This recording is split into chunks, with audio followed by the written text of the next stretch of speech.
Greetings. Welcome to the How We Do Digital Ministry podcast. I'm Christopher Harris, your host, and I'm the founder of Faith Growth. You can find us at faithgrowth.com, where we help church clients build their digital presence and engage with their communities online. On this podcast, I have a conversation with a church leader and ask them to share how they do digital ministry in their community. Today, I'm excited to be talking with Sammy Kelly, known online as Digivangelism. Say that 3 times fast. Sammy, please introduce yourself and tell us how you do digital ministry. Thanks, Christopher. I'm very excited to be here today. As you said, my name is Sammy Kelly. I'm actually the co-owner of Digivangelism, or Digi for short. So Michelle Barra is my co-partner in this endeavor, and we focus on helping progressive leaders of spiritual communities share hope, healing, and light online. And that has evolved over the past couple of years. Digi was a dream for a while. We were serving in a church together and had this passion to help people with their digital ministry. And we had opportunities to speak. And we were like, oh, we could help other people beyond our local environment. But we also had a lot of life things going on. I was in full-time parish ministry and starting seminary, and Michelle was council president, and we all know how church things can just kind of get out of control sometimes. So we're grateful that we've been able to get to a place where this can have more of a priority in our lives, and are just leaning into it with all we've got. I recently finished a 1.5-year contract on the staff of the Northeastern Pennsylvania Synod of the ELCA. Graduated from United Lutheran Seminary in 2019, and now I'm focusing on Digi, and video editing is another passion of mine. How we do digital ministry, I mean, I said it in our mission statement as far as helping progressive leaders of spiritual communities share hope, healing, and light. Like, that's really our goal. If you're sharing hope, healing, and light, and you identify as a progressive leader of spiritual community, we're here for you. And our tagline tends to be like, be church online. We're not just posting about church that happens in the building online. We're actually trying to be church online and helping communities do that too. You know, that I like that, be church online, because that's kind of one of my things when I'm helping churches. You know, there's a lot of talk about all worship online, or virtual worship was one of the terms at the beginning of the pandemic. Right now, we're hearing a lot about hybrid. And I understand what they mean, but there's part of me that's like, no, worship is a verb, and we're asking them to do this right now. It's not, we're not asking them to do hybrid. To them, it's just like worship online right now.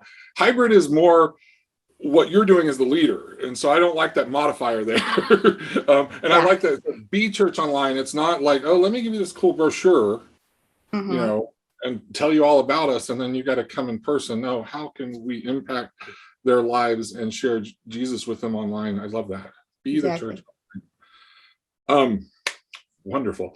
Well, I'm excited because I've been following, as I told you, I've been following y'all's Instagram for about 6 months now, and I really enjoy the resources you share, and I find them very helpful and just easy for people to get started. So, tell me, kind of what might be, from your community, what is like kind of the number one tip, or just the churches want to know, that's kind of the number one tip or the number one advice that you give as far as digital ministry is concerned. Ooh, number one, man, I could go on for a while with like number 2, 3, 4, 5, 6. Well, we'll go there. Yeah, we recently spoke at a faith lead convergence conference, and kind of like the running theme that we kept in the presentation was, you can't do everything, but you can do something. And I feel like, you said you found us on social media. We tried to model the whole idea of providing value online. So being church online, you're not just like, hey, come to our potluck. You're not saying, hey, come in person on Sunday. You're actually offering opportunities for worship, offering opportunities for prayer, for reflection, etc. And so we try to model that on a lot of different platforms, sometimes maybe too many platforms, not all the platforms. And we know that can be overwhelming for church leaders or faith leaders in general to see like, wow, there are so many platforms. I can be church online in so many ways on so many platforms. How do I do this without being burnt out or overwhelmed. And so we're always like, just focus on where your people are, really, really take the time to figure that out. And even what you're good at, that's fine to prioritize that and lean into those things. Don't feel like you have to do everything, because ultimately we need to stay mentally, emotionally, physically healthy in the opportunity of sharing spiritual health with other people. I like that, the start where your people are at, Yeah, and what you're kind of good at. I think those are two good pieces of advice for them to prioritize that. Because one of the things that, where your people are at, I mean, what makes your congregation, one of the things that I like to say all the time is what makes every congregation unique is it's like these unique people that God has called together to be the body of Christ.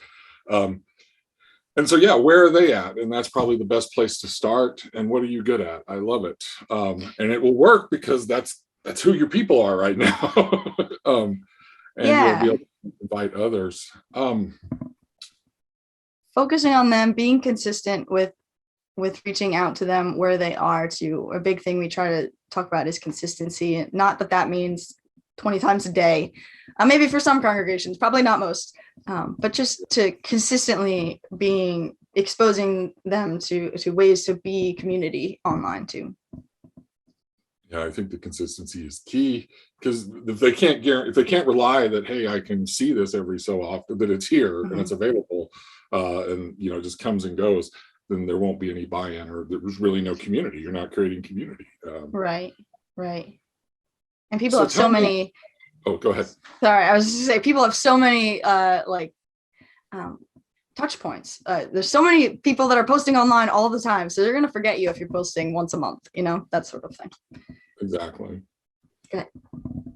Now, I was going to say, so tell me of an instance where you have seen God at work online, or have encountered God online. Yeah, I've got two answers to this, if that's all right. That is fine.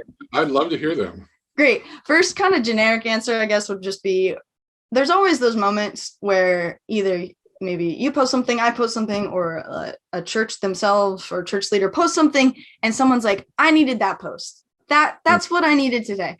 And I always feel like that's some sort of God moment there, that the person, was maybe trying to share something that was impactful for them, didn't know where it was going to land with whom, and then there was that one person that just needed to hear that, or needed to be invited into that thought. So that's, to me, that's always a God moment when it does happen.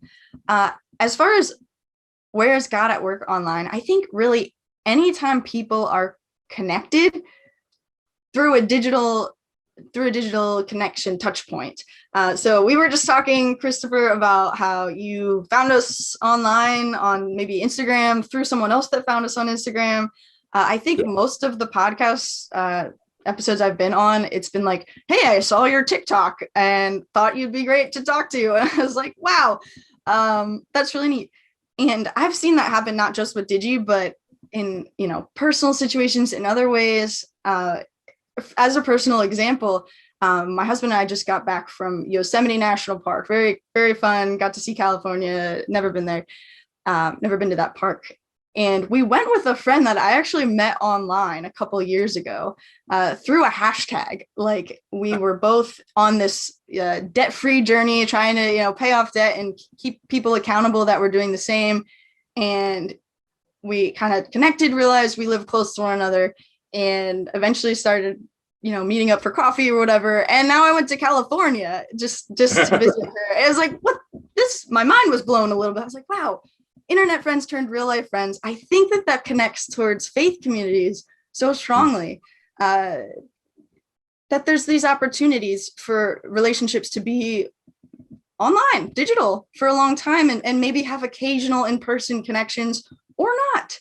And that they can still be safe, valuable, healthy, fulfilling relationships. So to me, that I'm breathing into God at work online lately, coming back from that trip. I like that. Breathing into God at work online. Yeah. I like that. That's cool. I find the same thing. I mean, many friends, well, I mean, it's just, in the beginning of the internet, it was a place we went to, you know what I mean? Now it's just a place we exist. And as a result, yes, the relationship, we're going to make relationships, build community and those type of things. And, it's like, and to me, it's, we have to switch from that mentality of, especially people that just don't live online all day. I mean, I do. And I've, even pre-COVID, I've been running a remote team for 10 years and, we've been all online all this time. And so we just exist online now. And, what advice would you have for churches that, because quite honestly, a lot of the people that are involved in churches are sometimes, they're still kind of living the old paradigm and they don't exist online. They go online, but they don't exist online. Because I just think there's a certain, all jobs and almost everything today, you exist online. And maybe COVID's going to help a lot more people do that. But, how do we help? What advice would you give churches? Like, how do they start, adjusting their mindset to see that, everybody's online all the time. They're just connected. And if we want to connect with them, we need to be there as well. It's a loaded question. Yeah, a little bit. I guess there's two ways of answering that, because if the church is not aware, like if they need to be enlightened that there are people online, maybe that's a different question. It's like, sure. Wow, all right, let me give you some statistics. Let's talk to your members about this. Have you not talked to your members about this? Maybe, and certainly there are communities where maybe no one's spending time online or much time online based on their demographic. And then you still got to consider what digital communication methods could be helpful for this community anyway, even though they're, maybe not lurking around Instagram and TikTok like people of my generation might be. There's still definitely ways to use digital communication to reach them, to connect with them. On the other side, churches that know that, our members are online, we know that this is a thing, we just haven't made the shift yet. I do think it comes down to prioritization, and that's time, money, staffing that needs to be seriously discussed. That's not just something that kind of slowly happens over time, we will give our youth person or our office person permission to create an Instagram account and that will solve all our woes or whatever. That's going to take some dedication. And again, you got to know where your people are, know where it's worth being online. And one thing we like to emphasize is, why are you online? Because it's one thing to connect with your community, the people that are already in your church or your faith community, and reach them outside of that 1 hour on a Sunday or whatever it is, Bible studies here and there.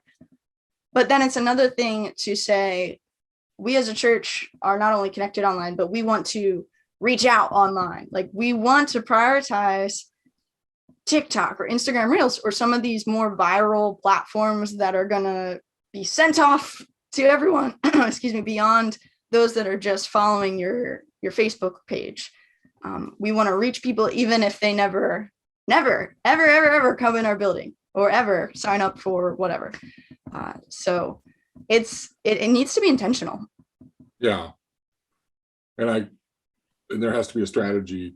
What would you say about, because I agree with you, how are we reaching those people beyond, that are not already connected with us or with an individual church? And I think that connection is important. Do you have any tips or advice? Because what I'm hearing from some church leaders right now is we can tell people are worshiping with us online, or look, we get, Instagram Reel just went somewhat viral or something. Yeah. Viral for the church probably, right. But so we know people are viewing this, we are engaging with our content. How can we begin to identify them and engage with them in a little bit more personal manner? Do you have any tips or advice along those lines? Sure. I think don't be afraid to reach out would be one thing in those digital spaces, because that's probably where those people are most comfortable existing anyway. Mm-hmm. You don't have to be super aggressive or anything, but I know some people, 10 years ago in ministry, you wondered, is it okay to send a message directly to someone, this like direct message idea. Yeah. And to not be afraid of that. And maybe, you know, that means figuring out some safety boundaries or whatever guidelines around that. But to recognize their comfort zone and respond in that manner, if possible. Now, if your tweet or your reel goes viral, you know, maybe you don't know who liked it or you don't know who's viewing it or whatever. And then I would say pay attention to what content is doing well and see if there are ways to create similar Instagram reels, similar TikToks related to that you can kind of capitalize off of this virality, so to speak. So, you know, people are interested in this. Maybe they want to hear more about it. They want to learn more about what you're saying. How can you teach them more? If it was humorous, you know, maybe you can show them more about what your faith is in a humorous way. Lots of different reasons people will go viral. The other thing, if it's like TikTok specifically, you can comment another tweet or another TikTok video as like the primary comment that people will see. So a lot of people will go on TikTok and they're watching the TikTok videos, but they're also reading the comments. If you've never read the comments on TikTok videos, highly recommend. It can be very interesting to see what people are saying. And a lot of time creators, when a TikTok will go viral, they will like respond in the first, in like the first comment, so to say. And so this is an opportunity for people to go, wow, this is interesting. Let me see what the comments are saying, or let me see if this person like left a description, and they click into that and then they see, oh, you made a little reflection video about this. I can watch this. You're not going to get as many views on that video as your initial viral one, but it's just another way to say, I acknowledge you watched my video. Here's another thought. Well, and it's kind of like you said, yeah, not everybody's going to do it, but those that are curious, it's, you know, it's taking time to go that extra mile, if you will, to try to connect. Because that's I don't think by and large people mean to kind of not connect online, but they don't realize, you know, it's not just you put it out there and they come. You actually have to follow up and kind of have a strategy for that. And so I appreciate that. It also tells me I need to go play with TikTok more because it's fun. It's like a part 2. And then people will sometimes go on and do part 3, 4, 5, 6, 7, 8, 9, 10. And you're like, okay, you've done enough with this. Do something else. I actually, and I'll confess right now, I actually have not even been on TikTok. You're probably safer that way, honestly. I know. Well, I took the initial, I was like, I don't have time for one other thing. If there's really any great content over there, it's going to jump the ship, which it does. And I'll see it on the networks I spend most of my time on.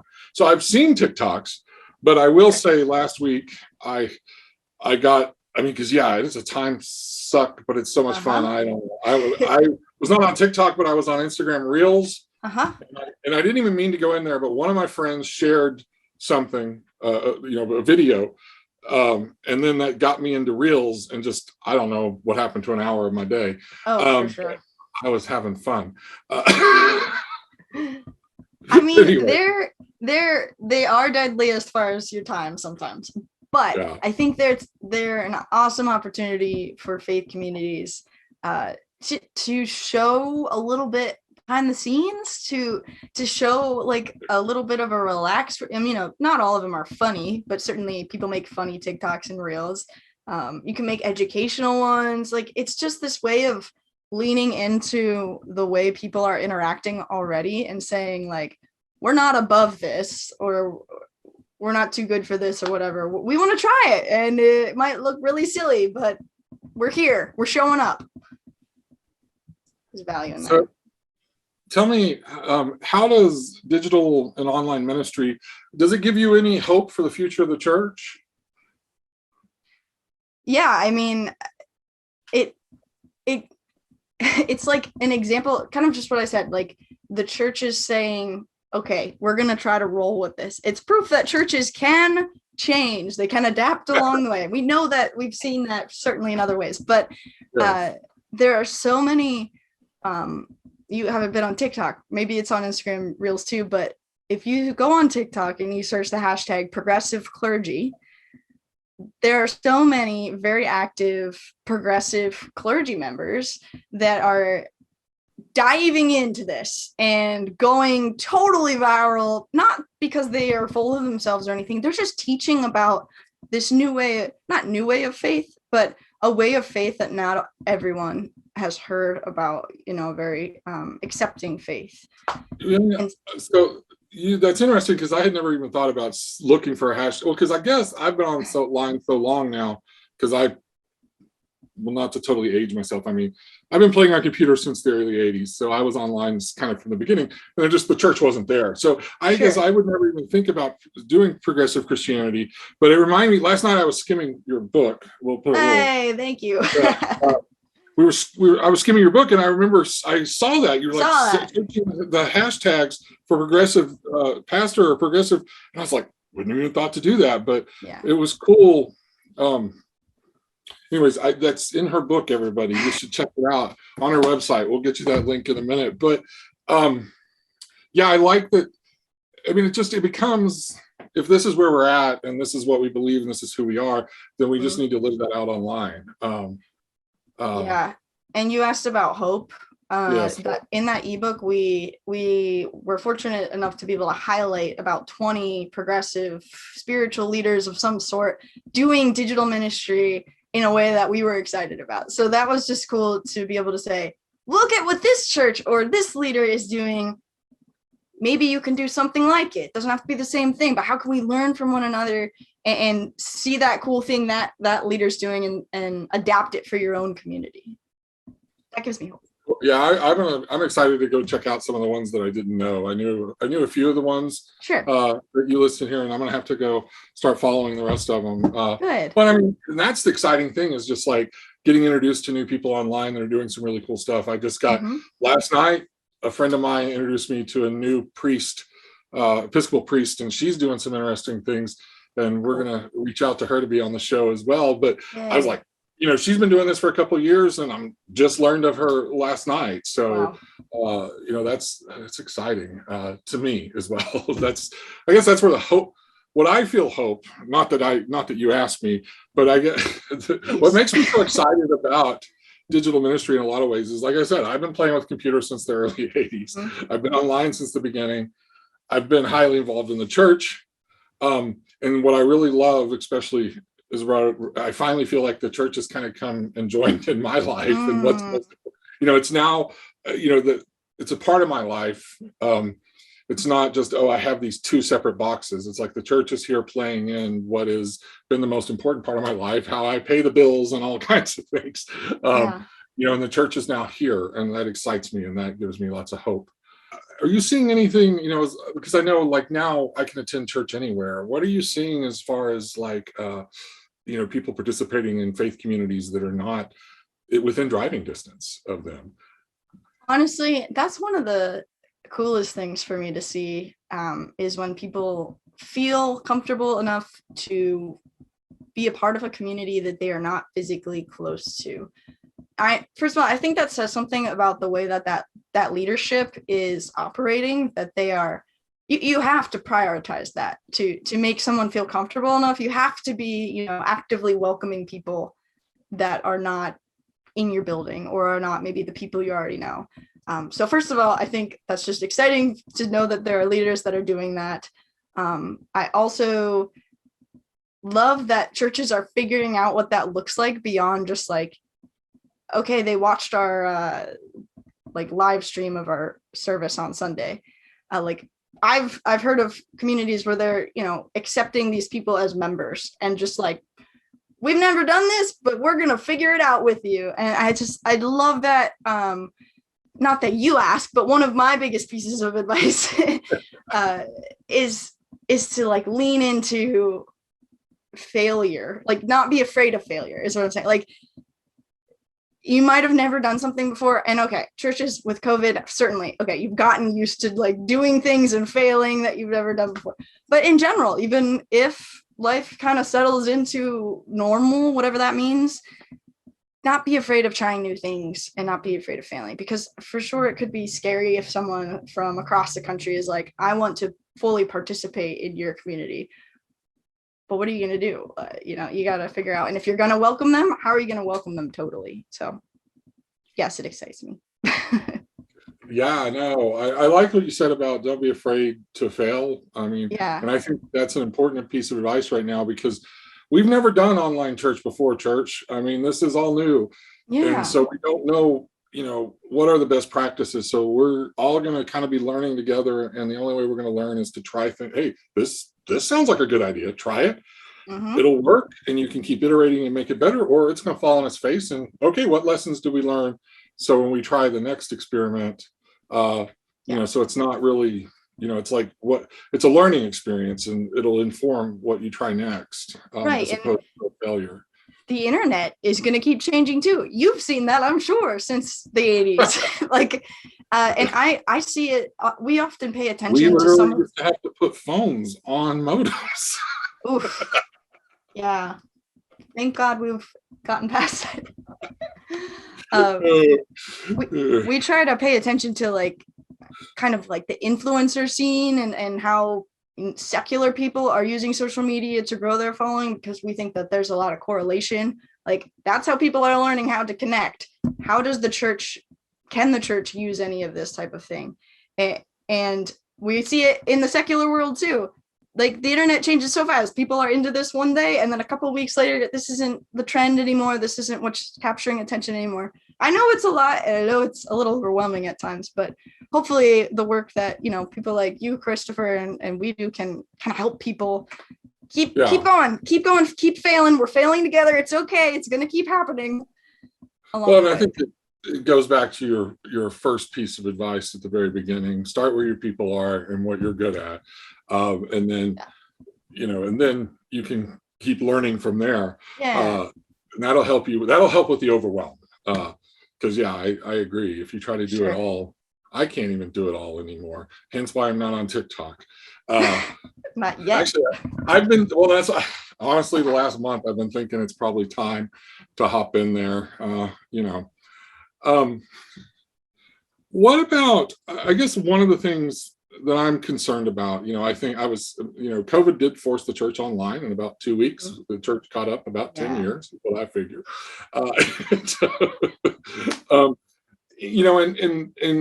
And in some places it's, churches are safe to gather again. And I know a lot of people are giving, a plan on continuing doing things online. But I'm also nervous, I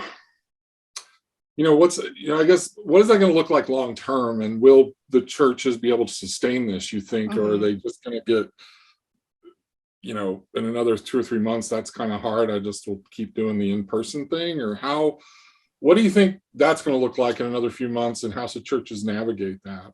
Oof. I really have no idea what it's going to look like in a few months, just because I don't know if we know what the world is going to look like in a few months, unfortunately. That is true too, yes. I think there's something to say about repurposing content, repurposing work, as far as, online. I'm a big cheerleader for that. Oh, yes. Good. We are too. I mean, just because that was supposed to be a yay fist, like a pom-pom, but no, I felt it. I felt the cheer. Yay. Yes. Just because you're working on a Bible study every week, or a sermon, or a short mini message, or whatever it is, it doesn't mean you have to do that every single day online. It doesn't mean that can't come out in your email newsletter, or that can't, there are so many different touch points and avenues for digital and in-person ministry. Overlap is fine and encouraged, and people aren't going to hear it all the first time anyway. You know that. I mean, church leaders know that. So take that sermon, take that, whatever you put your heart and soul into, and pick out the pieces. And are there ways that can be repurposed? And of course, even saying that, that makes it easier if you're not doing that, but it doesn't make it easy. That's still a lot of extra work. That's still another 5 things on your list, and you need to create a system and things like that. But I think you're right. What I love about the concept of repurposing is, and you talked about the secular world. I've spent some time with a lot of the marketing in the